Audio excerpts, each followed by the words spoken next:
I'd written into the script this comic book guru. I guess it's kind of like, in their world, it'd be like a Stan Lee. And he's like, well, why don't you just write it for Stan Lee? And I was like, I don't know Stan Lee. And he goes, I do. And I was like, Hollywood is good. Hey man, I'm Kevin Smith. Jason Mewes. And we play Jay and Silent Bob. Be remembered.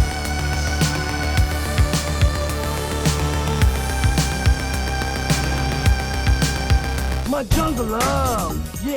Oh, we, I think I wanna know ya, yeah, what? I met Jason 32 years ago at this point. We both grew up in the town of Highlands in New Jersey. And Jason was a figure of a suburban legend.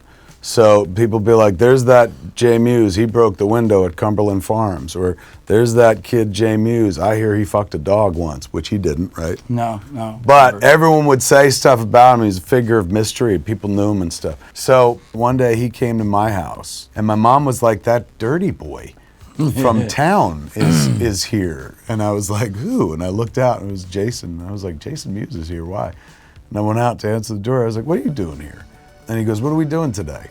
And so I kind of adopted him. I was drawn to him. They would talk about comics and movies, and they used big words, which is funny now, but they did. They used like... Me and my friends, we went outside, but these guys, they sat inside and talked about comic books with big words. We were the internet before the internet. That was appealing to me as a 13-year-old, because I'd be like, what are they saying? They're saying things like ostentatious. What does that mean? That is magical. And they would talk about girls. Like, at 14, I had never even kissed a girl, and they actually had a couple girlfriends, but...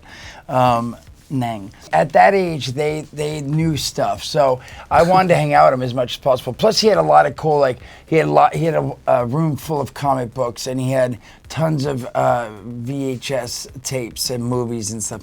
So I don't know. That's what I remember about him. Plus, I had seen him. Sounds like I'm a pedo. It's like he had comics and movies, and he I had was the secret 13, room you and I was out in the woods with my friends, and he said, "Come hang out with us. We got big words for you." It's a horrible story. He opened this room up, and there was a game room and like candy and no, I'm just kidding. And plus, he had a car, and he would drive us to the comic book store and stuff. This is what I remember. I wanted to hang out. He had a white paneled van with no windows. He called it the Fun Buggy. I don't remember it being fun, but somehow we're friends. There's a lot I've blacked out.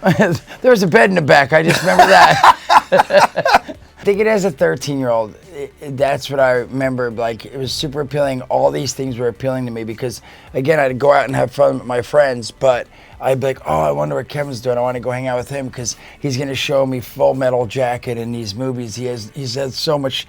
To me, he had like knowledge of all movies and directors, and they would talk about writers. And my friends would just be like, hey, did you see the new Van Damme movie? And like, which was, again, great. But like, he would be like, did you see the Van Damme movie? Who was written by Joe Bob, Billy Bob, and directed by, Scorsese, which never happened. What you're hearing here is that I knew the credits of the movies, and because of that, I was smarter than most of the people he knew. It's true. So we became really good friends, and I think he's the most like original human being I've ever met. Like, hands down, an American original. Through most of our lives before I made the movie, I would always be like, man, you're funny, but I wonder if anyone would find you funny outside of like New Jersey. Somebody should put you in a movie one day and find out if like you're funny to people like in Chicago or something like that. And then years later, when I was like, ooh, I want to make a movie, one of the first things I thought is like, I'm putting Jason Mewes in the movie. Because he's like the funniest person I know, the most original person I know. I want to see if anyone else thinks that Snoogan stuff works.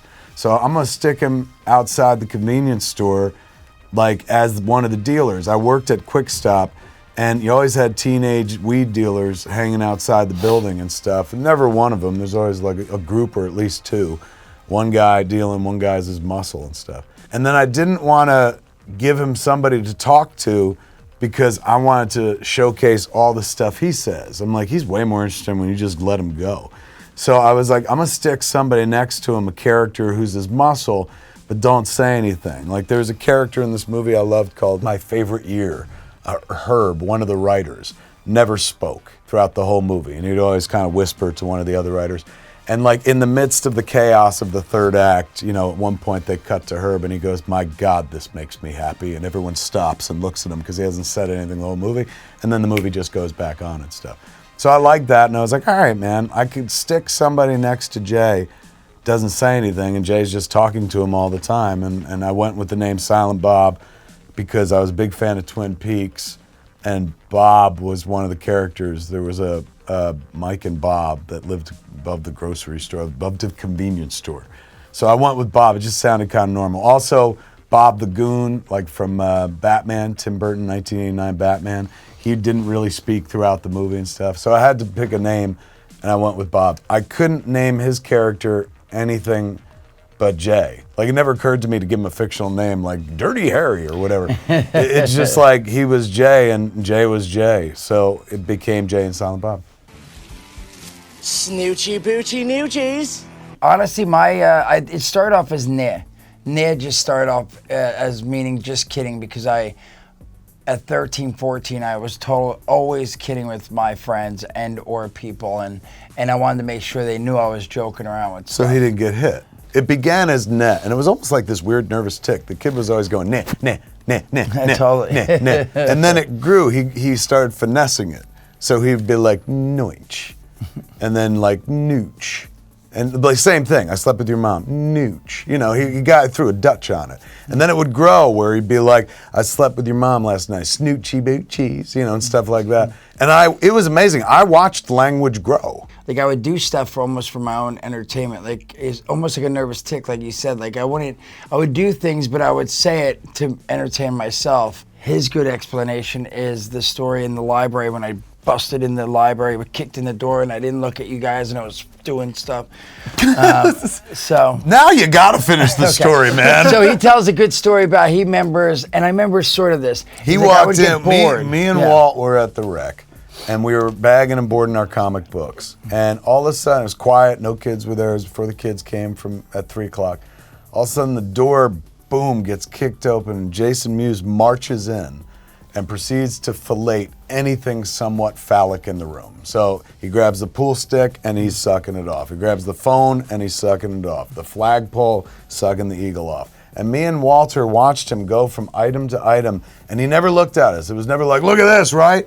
It was almost as if like he was walking around town going, oh, it's 2 o'clock. I better go to the rec and suck everything off. And so we sat there and watched him, and then he reached the Asteroids machine. An Asteroids kiosk, for those that don't remember, has no joystick. There was nothing phallic for him to work. And we were like, what's going to happen here? As he stood there frozen. And then he shrugged and went, la, la, la, la, on the rollerball and stuff, on the buttons. So I was like, man, I want to hang out with this kid. He's a genius, and he's very orally fixated. So that's the kind of guy for me. That's when I knew, like, you know, somebody should see this besides us. He would work for an audience of 2 or none. And like, it was like throwing away gold, where I'm like, this is legit funny. So years later, after like hanging out with her a couple of years, when I was like, I'm gonna be a filmmaker, I just remembered all the hits, you know, the greatest hits. And I was like, I'm gonna have him do this, I'm gonna have him do this. And just to have him be an energy and as a player in the movie was something that I felt like, yeah, it might work. I just wanna see if anyone finds it funny. And when it came out, nobody talked about us. Nobody was ever like, Jay and Silent Bob. There was one review that mentioned Jay specifically. They would mention me a lot because they were like in parentheses, and the director also plays a character named Silent Bob.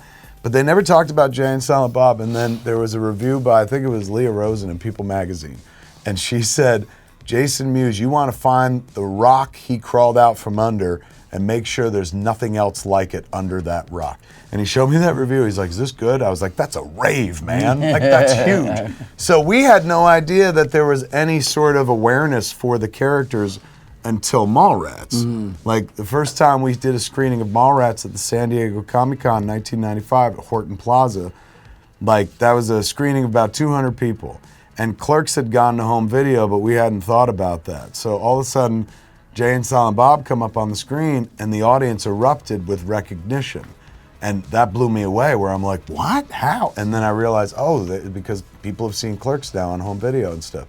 So suddenly we knew that, like, oh, people liked him. What is this shit? Everyone's looking for us today. We're ducking Trisha because she wants to talk to Obi-Wan here about her video setup. So I had an audition for Jay in Mallrats, and it was because the studio was like, hey, we're giving you this much money. And again, I'm he probably could tell it better because he was dealing with the producers and the casting and all that. Jay had to play Jay, but the studio was like, he's your friend.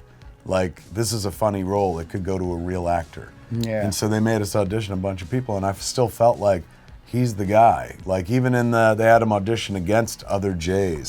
Seth Green was one of them. Mark Paul Gosselaar. He was like, I know everybody sees me as Zach, but what about Jay? And we were like, huh. But Seth Green, the studio liked, and Breckin Meyer. So, and Breckin went on to be in Clueless and stuff. So there were two guys that they were like, these are the dudes that we want to play Jay. And then, when we did a pizza playoff, like we had pizza and all the cast was there. The studio got to see all the different Jays, the different Brodies, so forth and so on. At the end of the day, like, he shined. It was clear that he was the guy. But at the same time, the studio was like, I don't know if it's, we're here, we'll do this for you. You could bring him out to Minnesota, that's where we shot the flick. We're not gonna fly him out, and we're not gonna put him up for your month of rehearsal. So if you want him there, you fly him out, you put him up.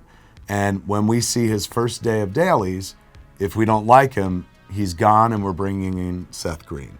So I said, okay. And so we had a month to rehearse and stuff, and he got familiar and comfy with everybody. And the big thing was, like, you have to be able to act in front of people. He couldn't do it on Clerks. Like, on Clerks, the dance scene out in front of the store, like, I was like, all right, man, this is the scene. All we do is dance. Easy, no dialogue. We just dance like you always do. And he's like, I can't dance in front of all these people. And it was literally just the DP, Dave Klein, and Scott Mosier, the producer. So those dudes had to, like, go into RST Video and hide behind the door. And the camera was taped down so it would just run and record us and stuff. And so on Mallrats, it was more about learn how to work in front of others so that you don't clam up and stuff like that. And the first day, he was great. Like, I thought he was great. But we sent the dailies into the studio, and we were, fingers crossed, waiting to hear back from him. And they said, all right, he can stay. And then they started paying him from that day forward. Yeah.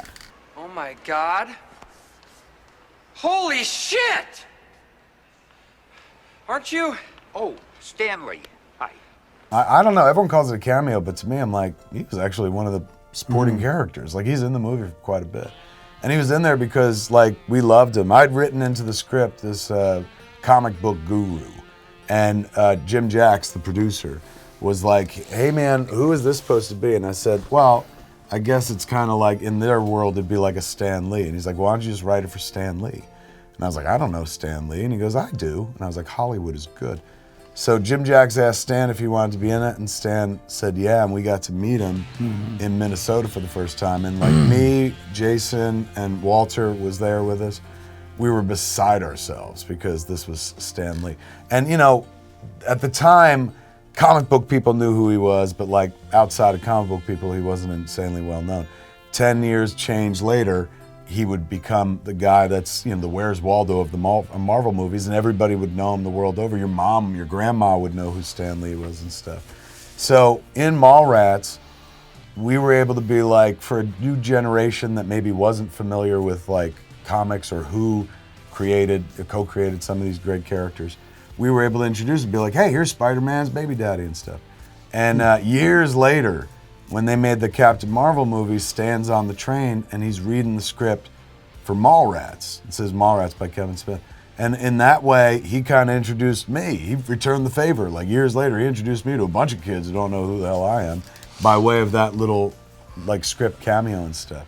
So he was a friend, man. He loved Jason. His last cameo was in Jason's movie. Very last thing he ever shot. And Jason, when Jason shot with him that day, you could tell him. That I cried? Yeah. Yeah. So Stan, it was awesome. Stan came down. I directed my first feature called Madness in the Method. I'm actually excited. It's playing in Russia, like in the next couple days. You're colluding? Yeah. Well done. Stan always jokes with Kevin because Kevin's put him in Mallrats and Kevin's a director, writer. And he's always like, when are you going to put me in your next movie? So I'm like, well, he always tells Kevin he wants, so maybe he'll go in my movie. So I was like, do you think he would be in a movie that I'm directing and I'm going to be part of? And he's like, his guy was like, yeah, he'll come down for like 2 hours. You can have him, but he has to be home by 6 because he will not miss dinner with his wife. And I thought that was so sweet. But he came down and he was super awesome, and we finally got him the camera ready, and we started shooting, and we did like 3 takes of the one thing, and we did a couple more after, but the first one I said, oh, can you do it again? Can you do this and say something different? And like I walked away and I got a little teary-eyed. So meeting Stan was awesome first, and then seeing him every time and him saying hello to me was great. And then for him to be in my movie. So, I had a moment and I stepped away and I was like, this is so fantastic. Dedicated this last film. Yeah, the reboot we dedicated to Stan. He was meant to be in it. He was supposed to be the guy in the third act. He was the entire third act. He was the dude that was meant to be on stage that our villains are after. And of course, unfortunately, we lost him. So we had this little piece that we had shot on the IMD boat during San Diego Comic-Con a couple years ago with Stan, where I was like, hey man, let's do some dialogue from the movie, like a little kind of audition thing. And he was so like wonderful in the clip, like he's not even putting on the Stan Lee character, he just starts cracking up and just being himself. And I love the clip so much, so I was like, let's end the movie with it. I cried when I watched that too. Yeah, it's pretty great stuff. Like he's right. Like hearing his voice, it's like a time machine, and it just took you to better times in your life, or to moments, formative moments with your friends and stuff. Matt. Matt. Matt,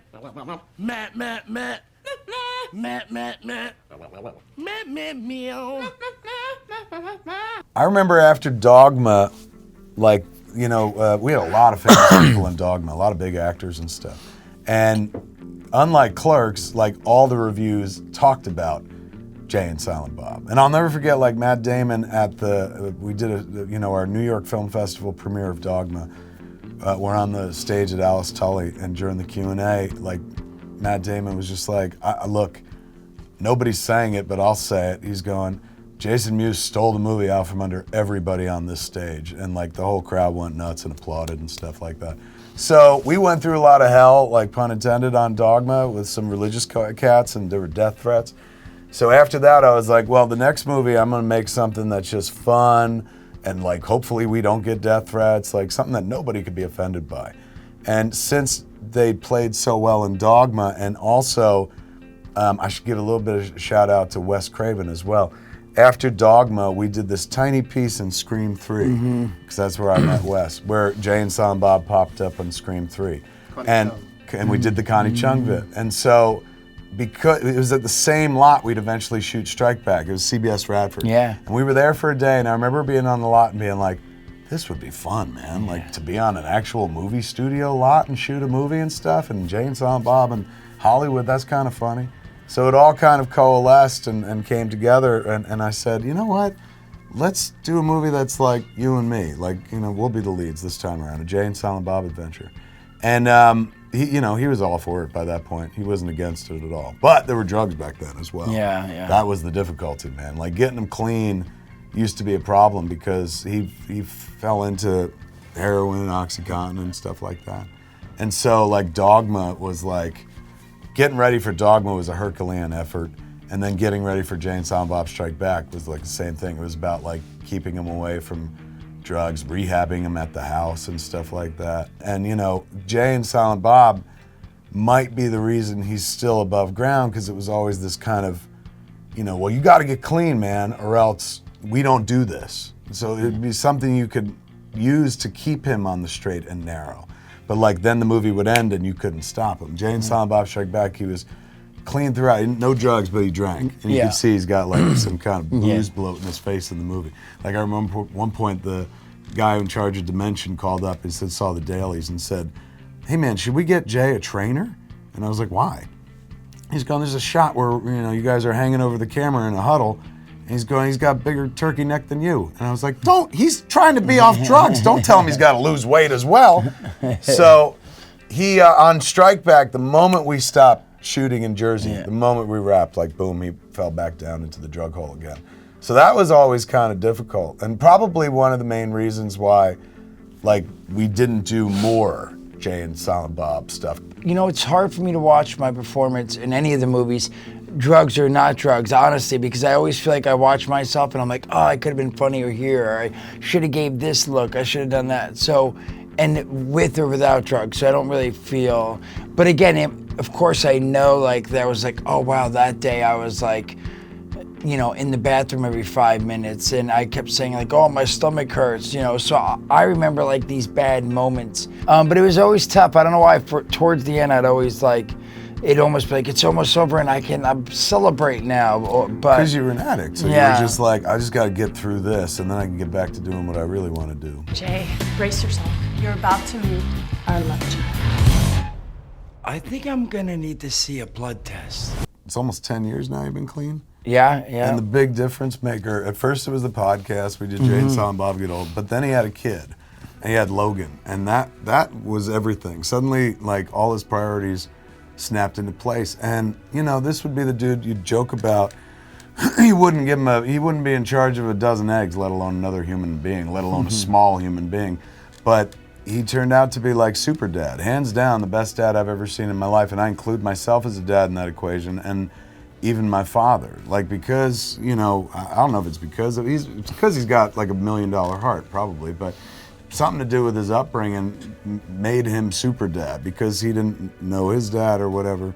He's not even overcompensating, he's just doing it the way it's supposed to be done. Like, I almost wish he had a kid long before me, because I would have been like, oh, that's how you do it. And that's kind of where Reboot came from. You know, we've been talking about on tour, like, he's always like, when are we gonna make another Jay and Bob movie? I'm like, never. Like, we did it once and that was it.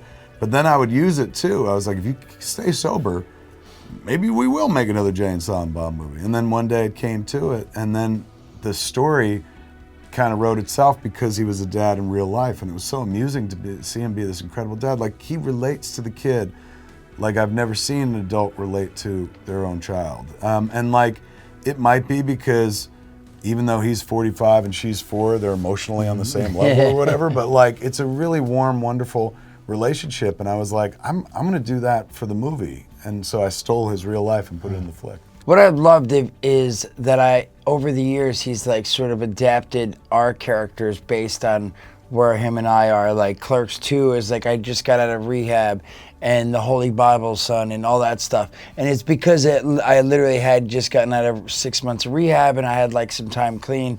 And, you know, Clerks, I was super obnoxious, and you could see it, like, I'm yelling like, oh, F anything that moves and all this stuff. And then Mallrats, I'm a little bit goofier, snoochie boochies, and so it just is, I feel like it's always sort of grown a little bit with that. And so, I mean, again, it's perfect. I think this movie, honestly, is super clever, and I'm just saying this because he's here, but I feel like he's super clever in how he's ties in all the other movies, how he's brought it to where because I'm a dad in real life, and I've been sober a while, and I'm married for a while, and like Jay and Bob are grown up, and it's my two dads, and it's, I don't know, and then his daughter's in the film. You it's just like gave him all the this secret stuff. sauce. You're like, it's my two dads. We literally stole this movie from my two dads.